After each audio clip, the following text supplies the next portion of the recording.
মৰমৰ প্ৰশিক্ষাৰ্থীবৃন্দ আৰু অবিনশ্বৰ গোষ্ঠীৰ সমূহ কৰ্মকৰ্তা, ৰুদ্ৰ বৰুৱা সংগীত একাডেমীৰ সমিতি, প্ৰশিক্ষক প্ৰমুখ্যে সকলোকে আন্তৰিক শ্ৰদ্ধা আৰু কৃতজ্ঞতা জ্ঞাপন কৰি আজিৰ চিৰযুগমীয়া গীত আৰু ভোৰতাল নৃত্য প্ৰশিক্ষণৰ সামৰণি কাৰ্যসূচী আৰম্ভ কৰিবলৈ আগবাঢ়িছোঁ। দেখিছেই বৰষুণ, প্ৰাকৃতিক দুৰ্যোগৰ এই প্ৰতিকূলতাৰ বিপৰীতেও গৈ আমি যে আৰম্ভ কৰিব পাৰিছোঁ এইটো সময়ত ইমান ততাতৈয়াকৈ অলপ কষ্ট হৈছে সকলোৰে। যি নহওক, আমি অনুষ্ঠানৰ প্ৰাৰম্ভণিতেই এটি দুখৰ বতৰা আছে। আমাৰ মাজৰ পৰা ইতিমধ্যে অকালতে ইহলীলা সম্বৰণ কৰা সাংস্কৃতিক কৰ্মী, অভিনেতা, অগ্ৰণী সাংস্কৃতিক গোষ্ঠীৰ অনিৰ্বাণ গোষ্ঠীৰ প্ৰাক্তন সম্পাদক শ্ৰীযুত ৰাজীৱ বৰকটকী ডাঙৰীয়া আৰু এতিয়া শ্ৰীযুত হৈ থকা নাই, তেখেত প্ৰয়াত হ'ল। আৰু তেখেতৰ এই অকাল বিয়োগত ইতিমধ্যে আমি যিসকল উপস্থিত আছিলোঁ অবিনশ্বৰৰ আৰু ৰুদ্ৰ বৰুৱা সংগীত একাডেমীৰ, আমাৰ ভিতৰতে শোকসভা পাতি শোকৰ প্ৰস্তাৱ লৈ আমি মৃতকৰ ঘৰলৈ গৈ পৰিয়ালৰ সৈতে যোগাযোগ কৰিলোঁ, মাত এষাৰ লগাই আহিলোঁ। যদিও ৰাজহুৱাভাৱে তেখেতৰ আদ্যশ্ৰাদ্ধ এতিয়াও যোৱা নাই, আমি ভাবিছোঁ আজি ৰাজহুৱাভাৱে তেখেতৰ আত্মাৰ সদ্গতি অৰ্থে সকলোৱে 1 মিনিট সময় মৌন প্ৰাৰ্থনা কৰিম। মই সদাশয় দৰ্শকবৃন্দক এই কামত সহযোগ কৰিবৰ কাৰণে অনুৰোধ জনাইছোঁ। মাত্ৰ 1 মিনিট সময়। ধন্যবাদ।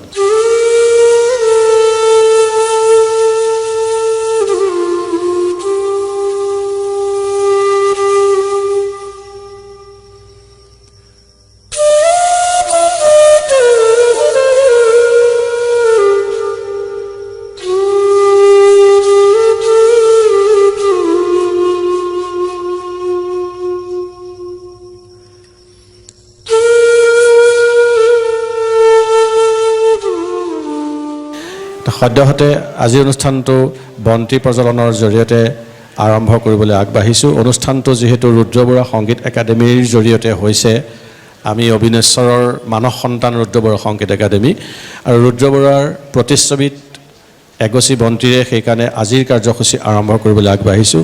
আৰু বন্তি প্ৰজ্বলন কৰিবলৈ আমাৰ ৰুদ্ৰ বৰুৱা সংগীত একাডেমীৰ অধ্যক্ষ শ্ৰীযুত অনিল দাসক আমি অনুৰোধ জনাইছোঁ বন্তি প্ৰজ্বলন কাৰ্যসূচী ভাগ চলাই দিবৰ কাৰণে।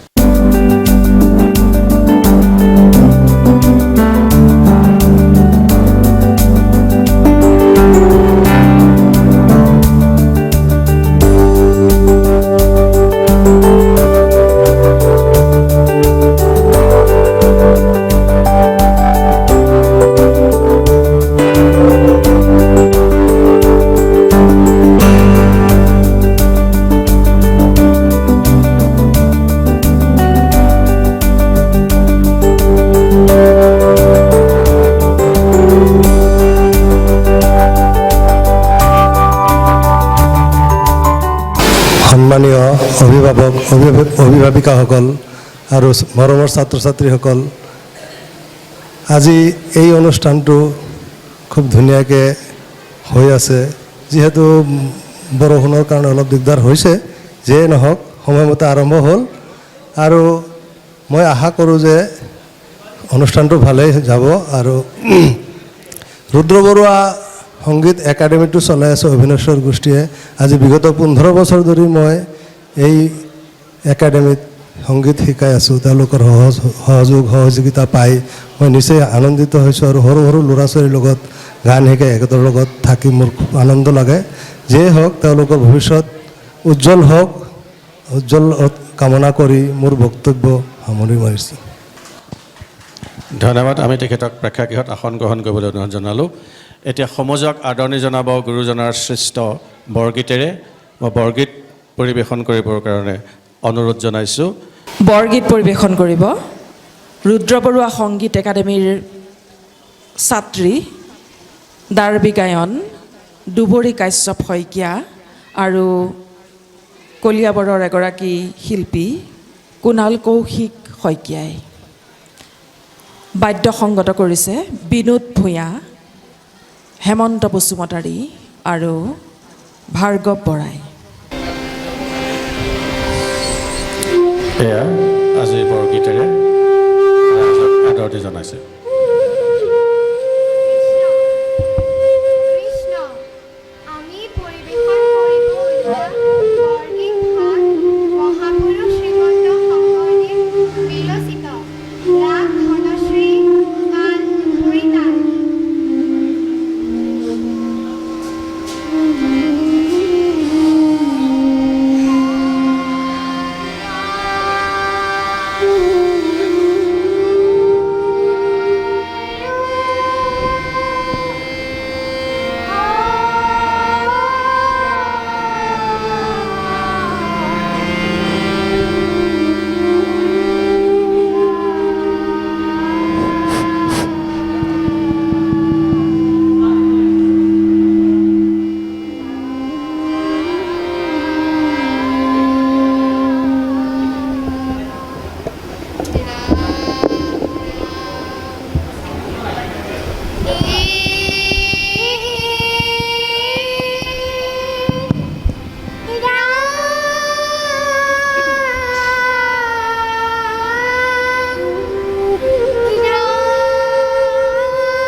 বৰগীত পৰিৱেশন কৰা শিল্পীবৃন্দলৈ ৰুদ্ৰ বৰুৱা সংগীত একাডেমীৰ তৰফৰ পৰা ধন্যবাদ জ্ঞাপন কৰিছোঁ।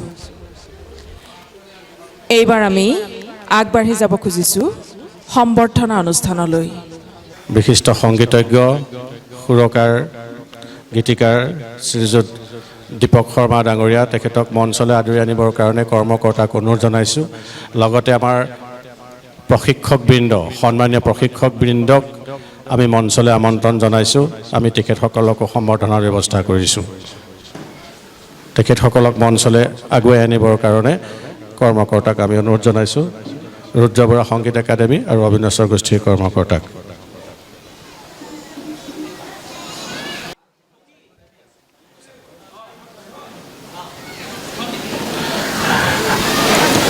নমস্কাৰ। আমি সম্বৰ্ধনা পৰ্বলৈ আগবাঢ়িছোঁ। জয় জয়তে আমি শ্ৰীযুত দীপক কুমাৰ শৰ্মা ডাঙৰীয়া সকলোৱে জানে আমাৰ পৰিচিত, আৰু মইনাহঁতকো কৈছোঁ দীপক শৰ্মা ডাঙৰীয়া আমাৰ মাজত উপস্থিত হৈছেহি। পোনপ্ৰথমেই তেখেতক এখন গামোচাৰে আদৰণি জনাবৰ কাৰণে আমাৰ বিদ্যালয়ৰ অধ্যক্ষ অনিল কুমাৰ দাসক অনুৰোধ জনাইছোঁ এখন গামোচাৰে দীপক কুমাৰ শৰ্মা ডাঙৰীয়াক আদৰণি জনাবৰ কাৰণে।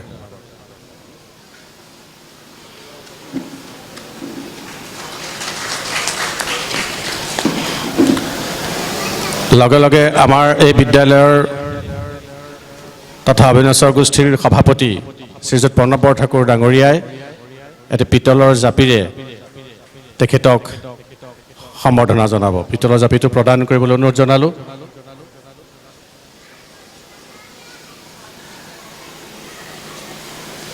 লগতে আমি এখন সম্বৰ্ধনা পত্ৰৰ ব্যৱস্থা কৰিছোঁ, আৰু এই সম্বৰ্ধনা পত্ৰখন পাঠ কৰিবৰ কাৰণে পূৰবী শইকীয়াক অনুৰোধ জনাইছোঁ। সম্বৰ্ধনা পত্ৰখনি পাঠ কৰিবলৈ লৈছোঁ। শ্ৰীযুত দীপক শৰ্মা মহোদয়ৰ কৰ কমলেশু মহোদয় সম্বৰ্ধনা জ্ঞাপক এই পত্ৰৰ প্ৰাৰম্ভতে অবিনশ্বৰ গোষ্ঠীৰ তত্বাৱধানত গঢ় লৈ উঠা ৰুদ্ৰ বৰুৱা সংগীত একাডেমীৰ তৰফৰ পৰা আপোনালৈ আন্তৰিক অভিনন্দন জ্ঞাপন কৰিছোঁ। ভাৰতীয় সংগীত পৰম্পৰাত বাঁহী এক বিশিষ্ট আৰু শ্ৰদ্ধানত স্থানত অধিষ্ঠিত। এই দেৱবাদ্যৰ আপুনি এজন বিশিষ্ট শিল্পী। আপোনাৰ বাঁহী বাদনত মূৰ্ত হৈ উঠে লোকসংগীতৰ আপুৰুগীয়া সুৰ আৰু শৈলী। হে সুৰকাৰ, আপুনি আকাশবাণীৰ স্বীকৃতিপ্ৰাপ্ত সুৰকাৰ হিচাপে অলেখ গীতৰ বিনন্দীয়া সুৰ আৰোপ কৰিছে। ন ন গায়কক আপুনি সুৰেৰে সজাই পৰাই সংগীত জগতলৈ আগবঢ়াই নিয়াত গ্ৰহণ কৰা তৎপৰতাৰ কথা সংগীত জগতখনে জানে। এই দিশত আপুনি সফল কাম হৈছে। ধ্ৰুপদী সংগীতৰো আপুনি এগৰাকী গুণগ্ৰাহী শিল্পী। আপোনাৰ তত্বাৱধানত বহু ন শিকাৰুৱে ইতিমধ্যে ভাতখাণ্ডেৰ অধীনত পৰীক্ষা দি কৃতকাৰ্যতা লাভ কৰিছে। ধ্ৰুপদী ৰাগ গায়নৰ অনুষ্ঠানত হাৰমনিয়ামৰ ওপৰেৰে আপোনাৰ আঙুলিৰ ক্ষিপ্ৰ আৰু বিশিষ্ট বুলন অবিস্মৰণীয়। হে শিল্পী, চৰণ ঐ মধু বিন্দতি, ৰৈ নাথাকি গৈ থকাজনে মধু লাভ কৰে। ঐতৰেয় ব্ৰাহ্মণৰ এই আপ্তবাণী আপোনাৰ পাঠেয় হওক। অলেখ অযুত শুভকামনাৰে ইতি ৰুদ্ৰ বৰুৱা সংগীত একাডেমী অবিনশ্বৰ সম্পাদক মিণ্টু কলিতা আৰু সভাপতি প্ৰিয়াংকু শইকীয়া। সম্বৰ্ধনা পত্ৰখন প্ৰদান কৰিবলৈ অনুৰোধ জনাইছোঁ।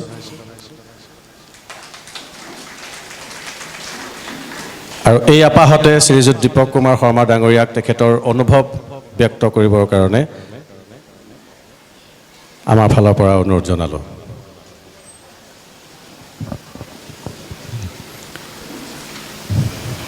সকলোলৈকে মই আন্তৰিক শ্ৰদ্ধা আৰু নমস্কাৰ জনাইছোঁ।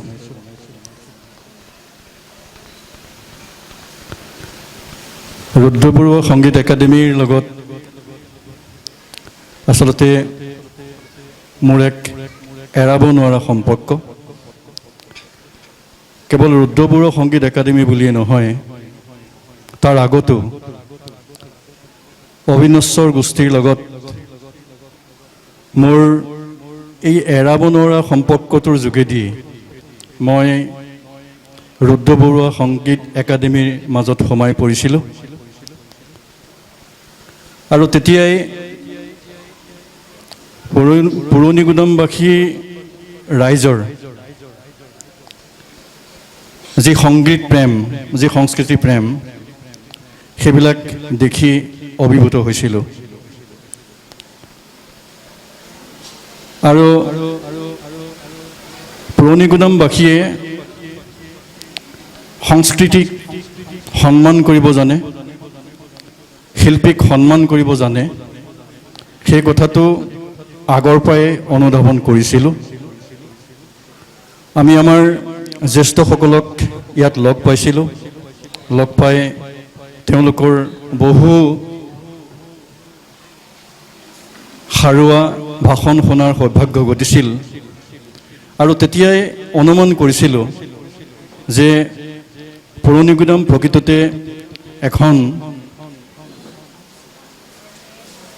আমাৰ গীত মাতেই হওক বা বিভিন্ন সংস্কৃতি হওক, বিভিন্ন নাট্য আলোচনাই হওক বা বিভিন্ন সাহিত্যৰ ফালৰ পৰাই হওক, সকলোতে চহকী।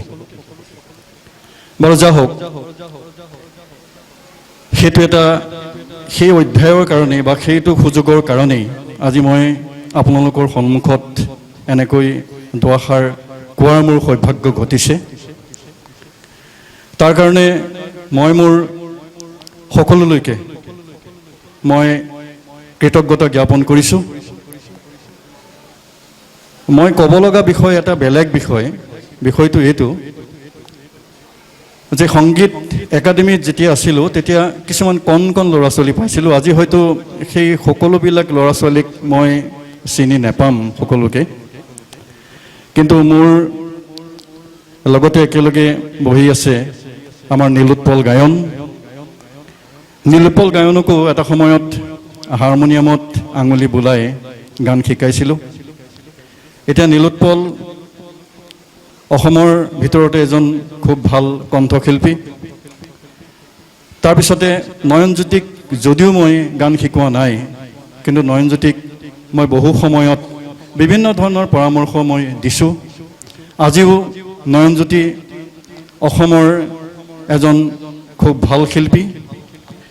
মই ভাল শিল্পী এই অৰ্থত কৈছোঁ যে গান গাব জানিলেই ভাল শিল্পী বুলি কোৱাৰ ধৃষ্টতাটো মোৰ নাই। মই সেইটো কথা কেতিয়াও ক'ব নিবিচাৰোঁ। অসমত বৰ্তমান সময়ত ভাল গান গোৱা শিল্পী বহুত আছে। আপোনালোকে টিভিটো মেলিলেই গানৰ সীমা সংখ্যা নাই। আপোনালোকে ৰাস্তা দি গৈ থাকোঁতে, আপোনালোকে ক'ৰবাত বজাৰত থাকোঁতে, বিভিন্ন ঠাইত থাকোঁতে আপোনালোকে বিভিন্ন ধৰণৰ গান শুনি আছে। এই যিমানবিলাক গান শুনি আছে সকলোবিলাক শিল্পীকে মই গুণী শিল্পী বুলি মই কেতিয়াও ক'ব নিবিচাৰোঁ। হয়তো মোৰ মতৰ লগত আপোনালোকৰ মত নিমিলিব পাৰে। সৰুতে যেতিয়া আমি বিচনাত শুই আছিলোঁ, বিচনাত শুই থাকোঁতে মোৰ দেউতাৰ বৰগীতৰ সুৰত মই সাৰ পাইছিলোঁ আৰু তেতিয়াই সেই বৰগীতৰ সুৰবিলাক এই মনৰ মাজত স্থাপন হৈ আছিল আৰু তাৰ পৰাই বোধ হয় এই গোটেই বৰ্তমান সময়লৈকে তেনেকুৱা ধৰণৰ সুৰবিলাকেই অলপ আমনি কৰে কাৰণে আমি তেনেকুৱা ধৰণৰ সুৰবিলাকে অকণমান অলপ চৰ্চা কৰি বেছি ভাল পাইছিলোঁ কাৰণে বোধ হয় সুৰীয়া গীতসমূহৰ প্ৰতি দুৰ্বলতাটো আটাইতকৈ বেছি। কিন্তু আজিকালি ল'ৰা ছোৱালীয়ে সেই বৰগীতৰ সুৰত সাৰ নাপায়। কোনোবাই পায় যদিও মই নাজানো, কিন্তু কথা হ'ল বৰ্তমান যি এক কোলাহলপূৰ্ণ সংগীতৰ পৰিৱেশ, মই ভাবোঁ সেই কোলাহলপূৰ্ণ সংগীতৰ পৰিৱেশটোক ঘৰখনত নাইকিয়া কৰিব পৰা ব্যৱস্থাটো আজিকালি নাইকিয়া হৈছে। আপোনালোকৰ বোধহয় সকলোৰে ঘৰত ৰেডিঅ'টো সকলোৰে ঘৰত নিশ্চয় নাই, কিন্তু আমি ৰেডিঅ'টো এটা সময়ত সেই 8:30 ৰাতিপুৱা 6 বজাৰ পৰা অৰ্থাৎ বন্দনা দিয়াৰ পৰা আৰম্ভ কৰি আমি সকলোবিলাক অনুষ্ঠানেই খুব মন পুতি শুনিছিলোঁ। ৰাতিপুৱা যেতিয়া বন্দনা অনুষ্ঠানটো যেতিয়া ৰেডিঅ'ত দিয়াৰ লগে লগে মোৰ মায়ে কেতিয়াবা যদি মোৰ উঠা মোৰ দেৰি হয় তেনেহ'লে মায়ে মোৰ বিচনী নাৰাৰ সৈতে মোৰ গাত টুকুৰিয়াই পেলাই কৈছিলে, এতিয়াও শুই থাকোঁনে, বন্দনা দিলেই উঠিবলৈ হোৱাই নাই। গতিকে এনেকুৱা ধৰণৰ কিছুমান স্মৃতিয়ে আমাক বৰকৈ আমনি কৰে। আপোনালোকে এই সৰু সৰু ল'ৰা ছোৱালীখিনিক এই কৰ্মশালাত ৰুদ্ৰ বৰুৱাৰ গীতেই হওক, জয়ন্ত হাজৰিকাৰ গীতেই হওক বা গোৱালপৰীয়া লোকগীতেই হওক, এই সকলোবিলাক শিকাবলৈ আনি আপোনালোকে কিমান যে এটা মহৎ কাম কৰিছে সেই কথাটো আজি অনুধাৱন কৰিব নোৱাৰিলেও ইয়াৰ পিছৰ ভাগত আপোনালোকে নিশ্চয় অনুধাৱন কৰিব পাৰিব। এটা কথা আপোনালোকে মনত ৰাখিব যে আপোনাৰ সন্তানে আজি যিটো গীত শিকিছে সেই গীতটো হয়তো কাইলৈ গাই দিব নোৱাৰিব পাৰে, খুব ভালমতে গাব নোৱাৰিব পাৰে, সেইটো একো ডাঙৰ কথা বুলি নাভাবিব।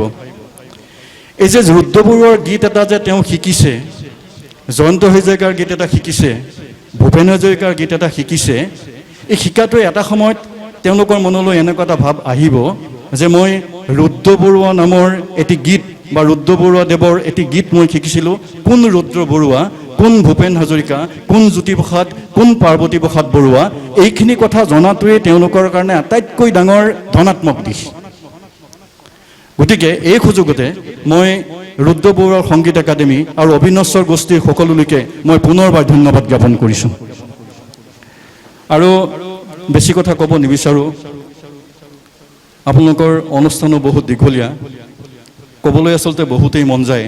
বৰ্তমান সংগীতৰ যি সংকটময় অৱস্থাৰ কথা খুবেই ক'বলৈ মন যায়, কিন্তু কথা হ'ল যিমানে কৈ থাকোঁ সিমানেই দেখোন দীঘলীয়া হৈ গৈ থাকে, মানে এক ছিঙিব নোৱাৰা এডাল সূতাৰ নিচিনা এনেকুৱা দীঘলীয়া হৈ গৈ থাকে। গতিকে মই আৰু খুব বেছি ক'ব নিবিচাৰোঁ। আপোনালোক সকলোলৈকে আন্তৰিক শুভকামনা জনাই অবিনশ্বৰ গোষ্ঠী দীৰ্ঘজীৱী হওক আৰু ৰুদ্ৰ বৰুৱা সংগীত একাডেমী দীৰ্ঘজীৱী হওক, এই কামনাৰ সৈতে মই মোৰ বক্তব্য সামৰণি মাৰিছোঁ। ধন্যবাদ। ধন্যবাদ দীপক দা। আমি দাদা বুলি মাতো, আমাৰ নাটকত মিউজিক কৰে, কেইবাখনো মানে উল্লেখযোগ্য নাটকত দীপক শৰ্মা দাদাই আমাৰ লগত মিউজিক কৰিছে। সূৰ্য মন্দিৰত সূৰ্যাস্ত, বিষ্ণুপ্ৰসাদ, চিন্তাশীলৰ চিন্তা, বহু নাটকত, ঘিনাই সাঁতোলাৰ পৰা আদি কৰি বিভিন্ন নাটকত মিউজিক কৰিছে। 1996 পৰাই তেখেতে আমাৰ লগত মিউজিক কৰিছে। আৰু বাকীটো ক'লোঁ, আমাৰ ৰুদ্ৰ বৰুৱা সংগীত একাডেমী অবিনশ্বৰ গোষ্ঠীৰ মানস সন্তান, আৰু অবিনশ্বৰ গোষ্ঠীৰ যিটো গীত তাত সুৰ আৰু সংগীত দীপক কুমাৰ শৰ্মাৰে, গতিকে সেইকাৰণে এৰাব নোৱাৰা সম্পৰ্ক এইটো আমাৰ কাৰণে। যিটো সুৰ আমাৰ প্ৰাণত বাজি উঠে, বোধ কৰোঁ আজিও সেই গানটো কোনোবা মুহূৰ্তত গেপ টাইম পালে বাজি উঠিব তেখেতৰ সংগীতৰে।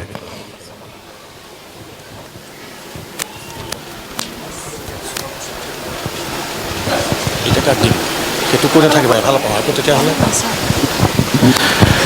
ধন্যবাদ। শ্ৰদ্ধা ৰাইজ, আমি সকলোকে সম্বৰ্ধনাৰ ব্যৱস্থা কৰিছোঁ, আৰু সম্বৰ্ধনা পত্ৰৰ জানেই আখৰখিনি একেই থাকিব, শব্দ একেই থাকিব, সকলো একেই শিল্পী, একেই সন্মান। গতিকে ইতিমধ্যে এখন পূৰবী শইকীয়াই পাঠ কৰিলে, আমি ভাবিছোঁ পদাৰ্পণেই কৰোঁ, তেওঁলোকৰ পৰা ফাকে ফাকে আমি একেষাৰ শুনিম।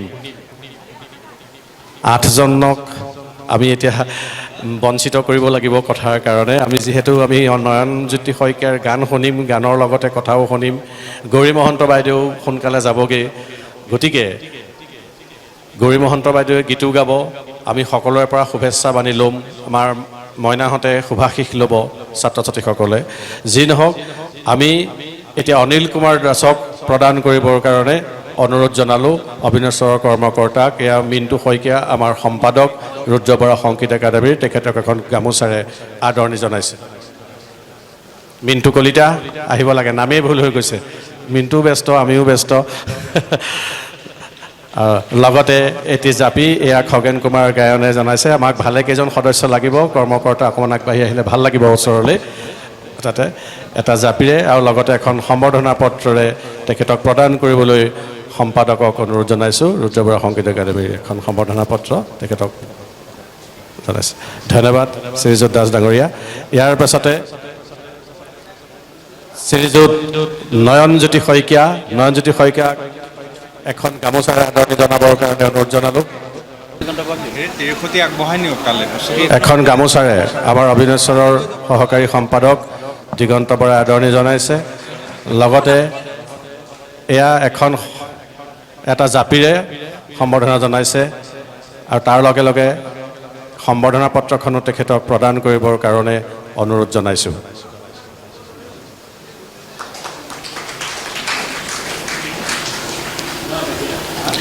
ইয়াৰ পাছতেই শ্ৰীযুত গৌৰী মহন্ত,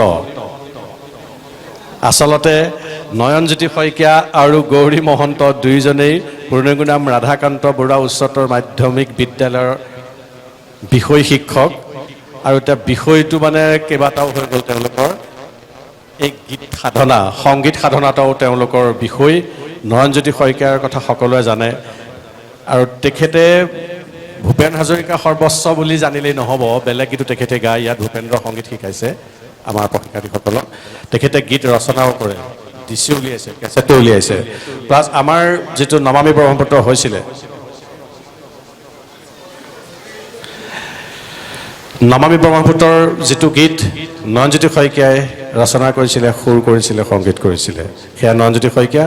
আৰু গৌৰী মহন্তই নিজৰ এখন সংগীত বিদ্যালয় আছে। কৰ্ডলেছ ইটো দিয়কচোন। গৌৰী মহন্ত ডাঙৰীয়ানীয়ে নিজৰ এখন সংগীত বিদ্যালয় চলাই আছে।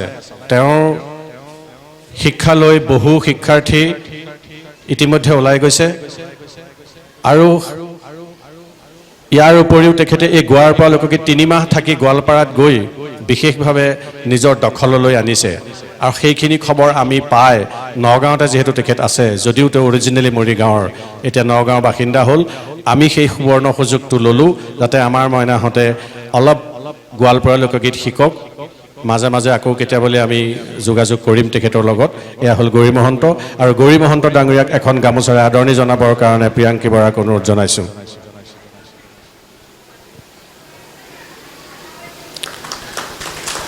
লগতে এটি জাপি প্ৰদান কৰিবলৈ অনুৰোধ জনাইছোঁ আৰু সম্বৰ্ধনা পত্ৰখন প্ৰদান কৰিবৰ কাৰণে অনুৰোধ জনাইছোঁ।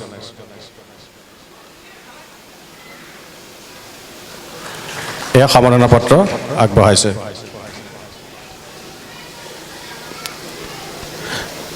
আমাৰ ৰুদ্ৰ বৰা সংগীত একাডেমীৰ সভাপতি ডাঙৰীয়া কামত আছে চাগে, তেখেত অকণ আগবাঢ়ি আহিব লাগে।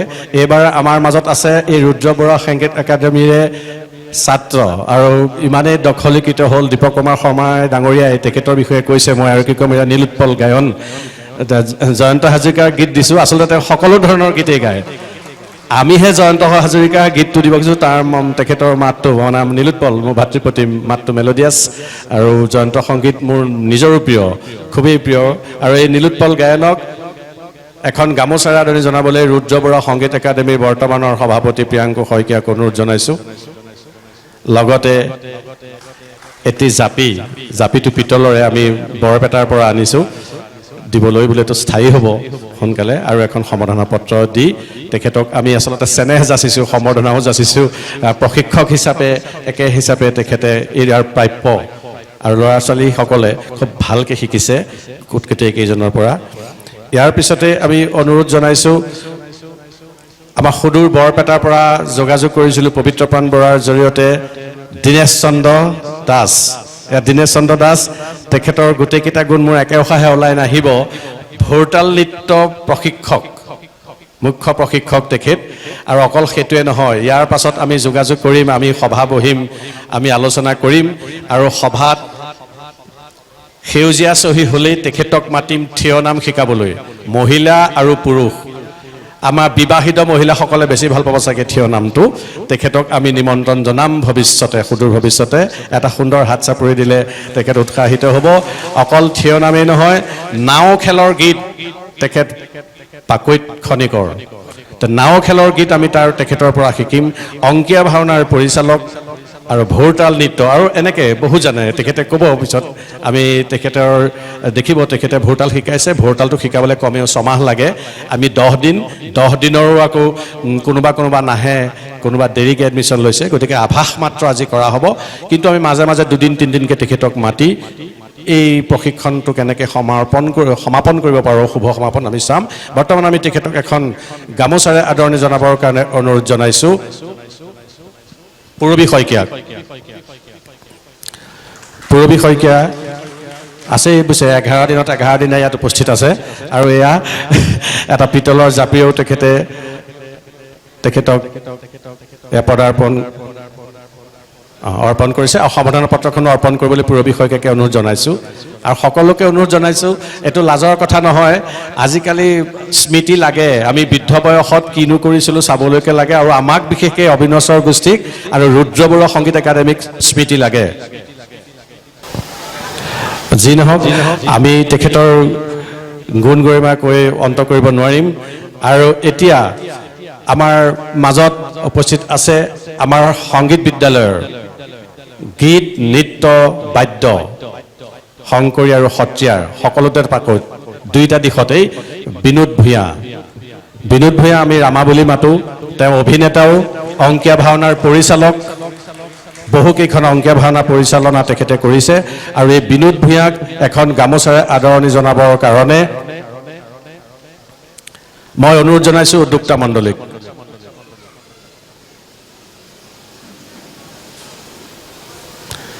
মিণ্টু কলিতাই এখন গামোচাৰে আদৰণি জনাইছে এটা জাপি প্ৰদান কৰিছে আৰু সম্বৰ্ধনা পত্ৰ প্ৰদান কৰিছে ধন্যবাদ ইয়াৰ পাছতে আমাৰ মাজত উপস্থিত আছে সহকাৰী প্ৰশিক্ষক বৰপেটাৰ শ্ৰীযুত ৰমেশ পাঠক পাঠক ডাঙৰীয়া তেখেত মানে আমাৰ মাজলৈ পৰহি আহিছে কালি দেওবাৰ গৈছিলে এই বাকীখিনি সহায় কৰিবৰ কাৰণে তেখেতক যথেষ্ট সহায় কৰিলে আগতেও এজন আছিলে গৌৰৱ পূজা আজি তেখেত উপস্থিত নাই গৌৰৱ পূজাৰ কিবা অসুবিধা সাপেক্ষে যাবগৈলগীয়া হ'ল সেইকাৰণে তেখেতক আকৌ আনিব লগা হৈছে তেখেত আহিছে এয়া তেখেতো এই ভোৰতাল নৃত্যৰ সহকাৰী প্ৰশিক্ষক আৰু মুখ্য প্ৰশিক্ষক ডাঙৰীয়াই যি কাম কৰে দুয়োজনে একেলগে বহু কাম ইতিমধ্যে কৰিছে সেইখিনি বিষয়ে আমি লাহে লাহে জানি থাকিম তেখেতক এখন গামোচাৰে আদৰণি জনাবৰ কাৰণে অনুৰোধ জনালোঁ লগতে এখন সম্বৰ্ধনা পত্ৰও তেখেতক আমি দিয়াৰ ব্যৱস্থা কৰিছোঁ তেখেতে পৰহি আমাৰ মাজলৈ আহিছে তাৰপিছত বোলো নাই আমি অকণমান তেখেতক চেনেহ যাছোঁ মৰম যাছোঁ যাতে আগলৈও আগমৰ মাজত এনেকৈ পাওঁ তেখেতেও চেনেহ বিনিময় কৰিব পাৰিব ইয়াৰ লগত আমি মুখ্য প্ৰশিক্ষক ডাঙৰীয়াক ৰঞ্জন বৰাক মঞ্চলৈ আহিব লাগে লগে লগে মুখ্য সহকাৰী প্ৰশিক্ষক আৰু এজন আছিলে গৌৰৱ পূজা ডাঙৰীয়া তেখেত আমাৰ মাজত নাই আমি মুখ্য প্ৰশিক্ষক ডাঙৰীয়াক গৌৰৱ পূজাৰ সম্বৰ্ধনা পত্ৰখন প্ৰদান কৰিবৰ কাৰণে অনুৰোধ জনাইছোঁ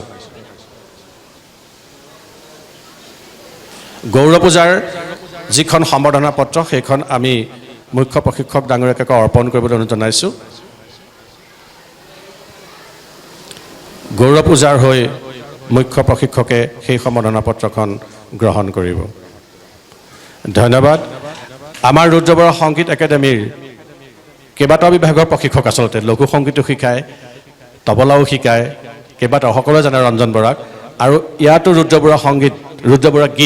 বৰুৱা গীতৰ কেইবাটিও গীত মাইনাহঁতক শিকাইছে দুদিন আৰু দুটা দিন তেখেতক লাগিছিলে যি নহওক আজি গীত পৰিৱেশন কৰিব ল'ৰাহঁতে অন্ততঃ ৰুদ্ৰ বৰুৱা গীত গাবলৈ লৈছেতো ৰঞ্জন বৰা ইয়ালৈ আহিব লাগে ৰঞ্জন বৰা আহিছে উপস্থিত হৈ ৰঞ্জন বৰাক এখন গামোচাৰে আদৰণি জনাবলৈ আমাৰ নিজৰ ভিতৰতে হ'লেও তেওঁ এইটো প্ৰাপ্য বহুত কষ্ট কৰিছে তেওঁ বিনা পাৰিশ্ৰমিকে আমাৰ ৰুদ্ৰ বৰুৱা সংগীত একাডেমীত দেওবাৰে আহি মইনাহঁতক গীত শিকায় নীলোৎপলো আহে মাজে মাজে আৰু আমাৰ ৰঞ্জনো আহে ৰঞ্জন মানে আহেই আৰু নীলোৎপলে ছুটি লৈ মাজে মাজে আহে এয়া ৰঞ্জন বৰাক এখন সম্বৰ্ধনা পত্ৰ প্ৰদান কৰিছোঁ আমাৰ হৈ আৰু এটা জাপিৰে আদৰণি জনাইছোঁ এইখিনিতে আমাক এইকেইদিনত খুবেই সহায় কৰা আমাৰ ৰুদ্ৰ বৰুৱা সংগীত একাডেমী অবিনশ্বৰ বিভিন্ন প্ৰগ্ৰেমত আমিহে তেখেতক অকণমান চেনেহ কৰোঁ কিন্তু তেখেতে আজিলৈকে আমাৰ পৰা একো বিচৰা নাই আমাৰ মৰমৰ ভাইটি অবিনাশ শৰ্মা তবলা বাদনেৰে জানেই যে গীতৰ কৰ্মশালা হ'লে আদিৰ পৰা অন্তলৈ তবলা বাদকজনক লাগেই বা হাৰমনিয়াম বাদক এজন লাগে এতিয়া অবিনাশ শৰ্মা ভাইটি তেওঁ মঞ্চলৈ আহিব লাগে এই অবিনাশ শৰ্মাক এখন গামোচাৰে আমাৰ চেনেহ যাচিবৰ কাৰণে মই উদ্যোক্তা মণ্ডলীক অনুৰোধ জনালোঁ এয়া খগেন কুমাৰ গায়নে এখন গামোচাৰে আদৰণি জনাইছে ধন্যবাদ অবিনাশ আগলৈকো অবিনাশৰ সহায় আমাক লাগিব আৰু আমাৰ এই মাজৰ বায়ন ভাৰ্গৱ শইকীয়া উপস্থিত আছে নিশ্চয় ইয়াতে তেখেতে অলপ আগত বৰগীত পৰিৱেশনত সহায় কৰিছিলে আৰু আমাৰ এই কৰ্মশালাটোত মাজে মাজে আহি নেগেৰাৰ দিশত খবৰ কৈছে নাগাৰাটো ভৱিষ্যতে লাগিবই ভোৰতাল হ'লে আৰু এয়া ভাৰ্গৱৰ দায়িত্ব আহিব। আৰু শুনিছোঁ আমাৰ অকণ মইনাহঁতৰ ভিতৰতো নেগেৰা বাদক 2-3জন আছে। আমাৰ দীপক শৰ্মা ডাঙৰীয়াৰ খোলশালীৰ ল'ৰা সৰুজন, নামটো এতিয়া মনত নাই, থানেশ্বৰ বৰাৰ পুত্ৰ মানে দুৰ্লভৰ ল'ৰা, আৰু কোনোবা এজন আছে। গতিকে আমি তেওঁলোকক লাহে লাহে নাগাৰাত পাকৈত কৰিব মুখ্য প্ৰশিক্ষকে। আমাৰ সুবিধা হ'ব তেওঁলোকে যে ভোৰতাল নৃত্য হওক বা অন্য ধৰণৰ থিয় নাম হওক, নৱপ্ৰজন্ম উঠি আহিছে। ভাৰ্গৱ উপস্থিত হৈছেহি। ভাৰ্গৱক প্ৰিয়াংকু শইকীয়া, আমাৰ সভাপতি ৰুদ্ৰবৰা সংগীত একাডেমীৰ প্ৰিয়াংকু শইকীয়াই কাৰণ গামোচাৰে এই আদৰণি জনাইছে ভাৰ্গৱ শইকীয়া। ধন্যবাদ ভাৰ্গৱক। আকৌ আমাক এইদৰে মাজে মাজে লাগিব। সম্বৰ্ধনা পৰ্ব ইতিমধ্যে শেষ হৈছে আৰু ইয়াৰ পাছতে আছে আমাৰ টুটই নৃত্য। তাৰ পাছতে গৌৰীবাদৰ গীত শুনিম। গীতৰ লগতে আমাক অকণমান শুভেচ্ছা বাণীও তেখেতে দিব। আৰু এইটো অনুষ্ঠান বেছি দীঘলীয়া নকৰোঁ। আমি সকলোকে মঞ্চত আসন গ্ৰহণ কৰিবলৈ অনুৰোধ জনাইছোঁ। উদ্যোক্তা মণ্ডলীক অনুৰোধ জনাইছোঁ সকলোকে আদৰি মঞ্চলৈ লৈ যাবৰ কাৰণে। ৰুদ্ৰবৰুৱা সংগীত একাডেমীৰ ছাত্ৰী ৰাজকুমাৰী ভূঞা, শিখামণি গায়ন, ভায়লিনা বৈৰাগী, দিব্যশ্ৰী বৰা, কংকনা শৰ্মা আৰু তুহিন কন্যা বৰাই।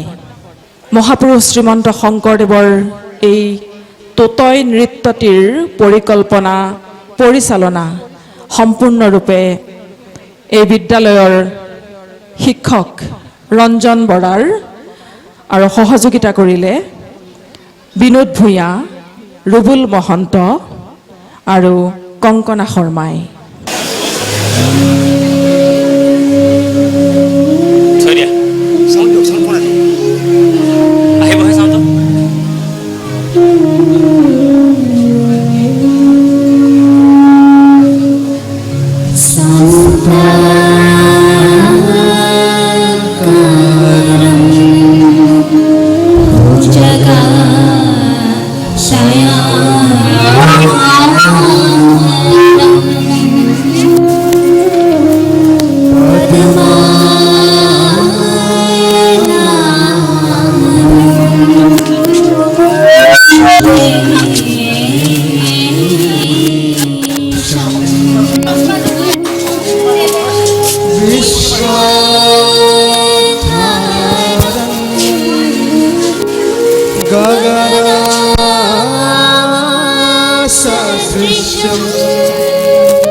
भूषण कार्चित पादयुगम्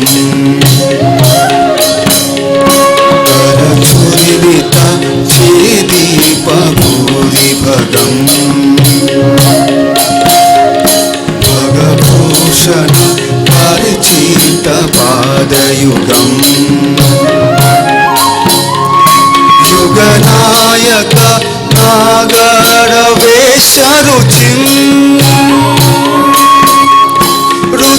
रुचिरामसूपी भान शरीरशुचिम्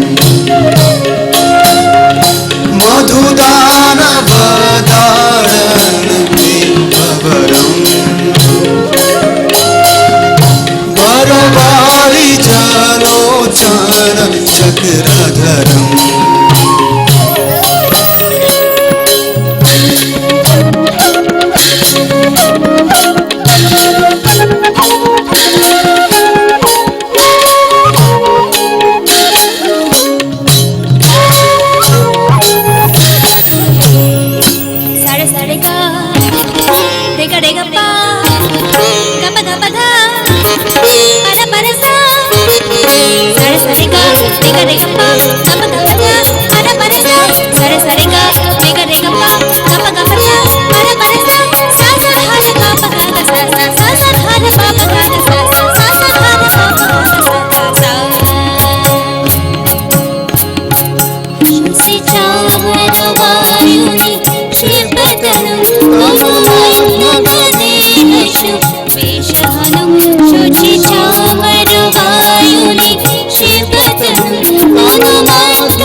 रतरङ्गपरायण शत्रुनतम्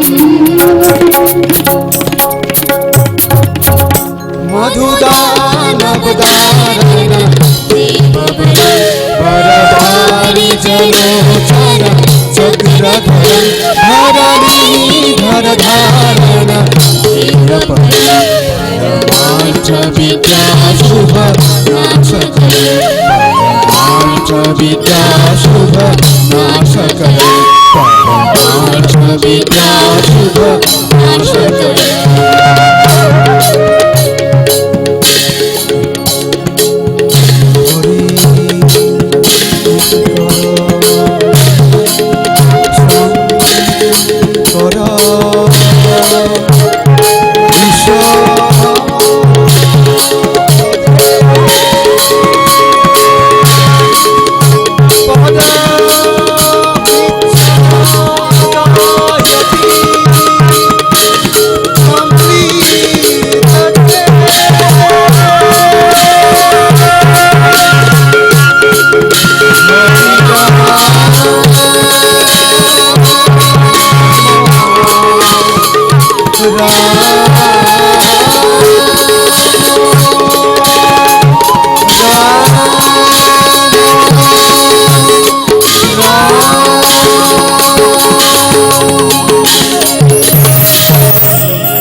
ভোৰতাল নৃত্য সৰু দলৰ ভোৰতাল নৃত্য আমি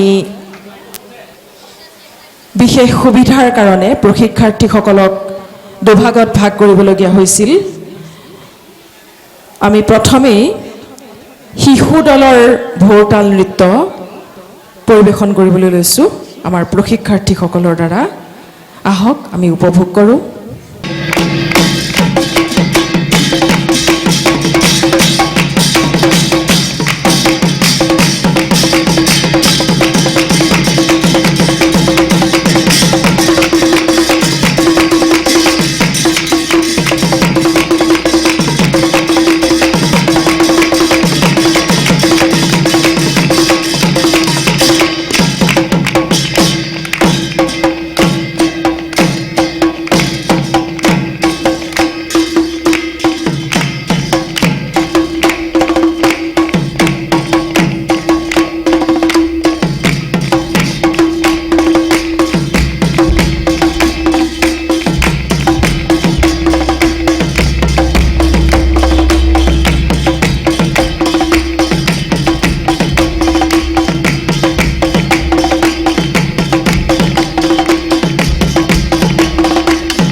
ভজহায়ে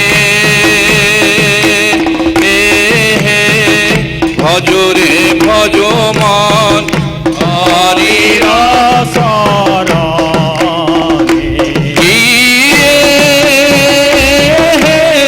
ধৈন্য ধৈন্য কলি যুগ মন ভজুয়ে আর ধৈন্য নর তনু ভাল মন ভজুয়ে আর ধৈন্য ধৈন্য ভারত পরিখমন ভজরে আর ধৈন্য ধৈন্য ভারত পরিখমন ভজরে ও মন ভজহায়ে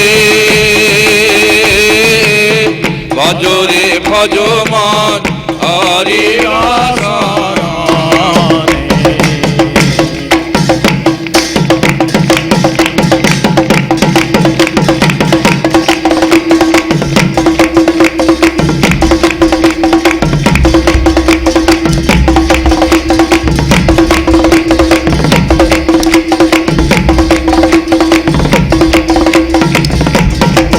হরি রাম রাম রাম রাম হরি রাম রাম রাম রাম রাম হরি রাম রাম রাম রাম হরি রাম রাম রাম রাম রাম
এইখিনিতে আমি আমাৰ সুদূৰ বৰপেটাৰ পৰা অহা প্ৰশিক্ষক মহোদয় দীনেশ চন্দ্ৰ দাসক আমাৰ এই প্ৰশিক্ষণটোত বা আমাৰ মাজতনো কি পালে সেই অনুভৱৰ বিষয়ে ক'বলৈ অনুৰোধ জনাইছোঁ। উপস্থিত শ্ৰোতা দৰ্শকবৃন্দ, মোৰ আচলমতে ভাষণ দিয়াৰ অভ্যাস নাই। অনুভৱ বুলি ক'বলৈ গ'লেও মই ভালদৰে ক'ব নোৱাৰিম। বুজাব পাৰোঁ, আপোনালোকক কিমান দূৰ বুজাব পাৰোঁ মই ভাবি পোৱা নাই। শংকৰী নৃত্যগীতসমূহ মোৰ ধাৰণাত মই ভাবোঁ যে আমাৰ মানুহৰ খাদ্য দুটা থাকে। এটা হৈছে শৰীৰটোৰ কাৰণে, শৰীৰটোৰ গঠনৰ কাৰণে এটা খাদ্য, আৰু যিটো মনৰ আত্মা থাকে, আত্মাটো সিদ্ধিৰ কাৰণে সংগীত নৃত্যকলা এইবোৰ। গতিকে আমাৰ আগৰ কথা আমি নকওঁ, বৰ্তমান যুগত অভিভাৱকসকলে সজাগ হৈছে, আগতকৈ বেছি সজাগ হৈছে। অভিভাৱকসকলে নিশ্চয় গমে পাইছে আমাৰ অসমীয়া জাতিখিনিক আমি জীয়াই ৰাখিবলৈ হ'লে নৃত্য সংগীতৰ লগতে বিভিন্ন আমি ব্যায়াম দ্বাৰা নিজৰ শৰীৰটো সুস্থভাৱে ৰখাৰ কাৰণে আমি কিছুমান পদ্ধতি লগাব লাগিব। মহাপুৰুষ গুৰুজনাৰ পিছত মথুৰাজাজ বুঢ়া আটা পুৰুষসকলে, সত্ৰীয়াসকলে এইবোৰ নৃত্যগীত আমাৰ মাজত দিছিলে, যিহেতুকে থিয়নাম। এতিয়াহে আমি গম পাইছোঁ যে এনেকৈ কৰিলে এইটো ব্যায়াম হয়, এক্সাৰচাইজ হয়। থিয়নাম আমাৰ অতি অবিচ্ছেদ্য মানে সত্ৰীয়া সংস্কৃতিৰ এটা সম্পদ। থিয়নামৰ বহুখিনি সুৰ লুকাই আছে। থিয়নামৰ মাজেদি কৃষ্ণ ভক্তিৰ বহুখিনি কথা আমি প্ৰকাশ কৰিব পাৰোঁ। এই থিয়নামৰ পৰাই, থিয়নামত ব্যৱহাৰ তালযোৰৰ পৰাই সৃষ্টি হৈছে হৰতাল নৃত্য। ল'ৰা ছোৱালীসকলে মোৰ বোধেৰে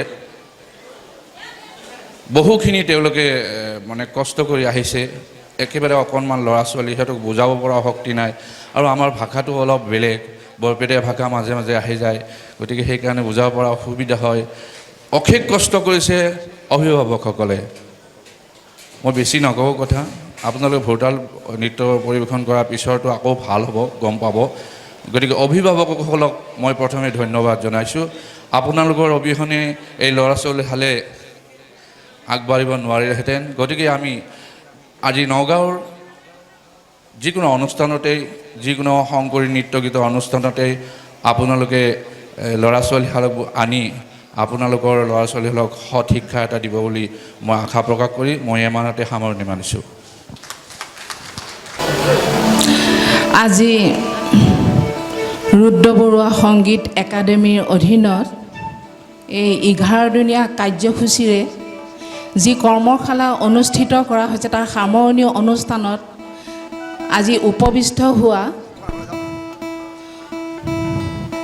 সকলো জ্যেষ্ঠ কনিষ্ঠ ব্যক্তিলৈ সৰু সৰু ভণ্টিসকললৈ মোৰ নমস্কাৰ যাচিলোঁ মই 3 দিন আহিছিলোঁ 3 দিনত 6টামান গীত শিকালোঁ মই ছাত্ৰ ছাত্ৰীসকলক কৈছোঁ যে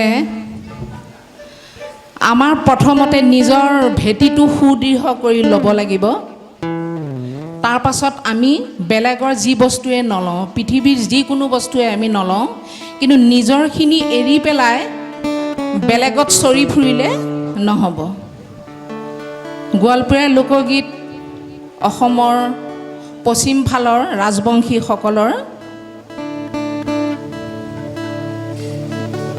ছাত্ৰ ছাত্ৰীসকলে ভালকৈ শিকিছে কিয়নো এই কৰ্মশালাৰ আয়োজকসকল বৰ চিনচিয়াৰ বুলি মই আগৰ পৰা জানো কিয়নো মই পুৰণি গুদামত চাকৰি কৰোঁ বাহিৰলৈ গ'লে কেতিয়াবা ক'ত থাকে ক'ত চাকৰি কৰে মোক সুধিলে মই পুৰণি গুদাম শব্দটো ঠাইখনৰ নামটো যেতিয়া মই কওঁ তেতিয়া লগে লগে এষাৰ কথাই কয় অ' পুৰণি গুদাম বা নাটক গীত সকলোতে উস্তাদ সংস্কৃতিবান মানুহবিলাক তেতিয়া মোৰ গৌৰৱ অনুভৱ হয় গতিকে এই সংগীত বিদ্যালয় আৰু আগুৱাই যাওক সেইটোৱে মই কামনা কৰোঁ আজি মোক ল'ৰা ছোৱালীয়ে গাবই মই আজি এটি গীত গাব বিচাৰিছোঁ বজোৱা সংগত বাদ্যবিলাক বেলেগ হয় কিন্তু তেওঁলোকে কৈছে অমুক বজাম নে তমুক বজা আৰু এতিয়াতো মই সেইটো হেৰিত যোৱা নাই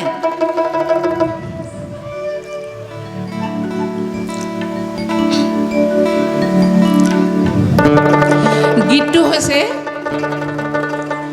দৰাই কইনাক চাবলৈ আহিব কইনাৰ কি অনুভৱ এই গীতটোত প্ৰকাশ পাইছে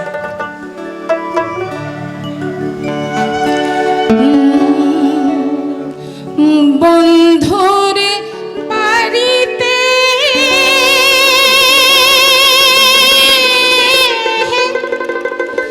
তাল গাছে ধুলে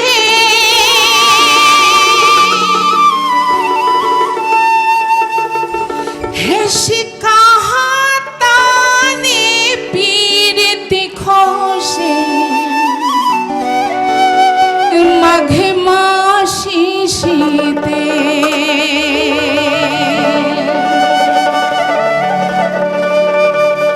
আরে যারে বন্ধু যা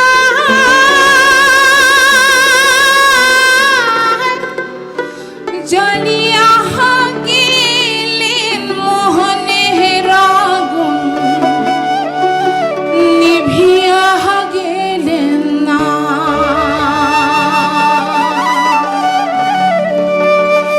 বন্ধু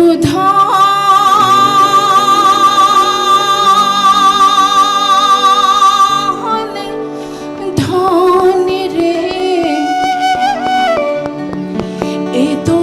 গুসাকি তোমার শরীরে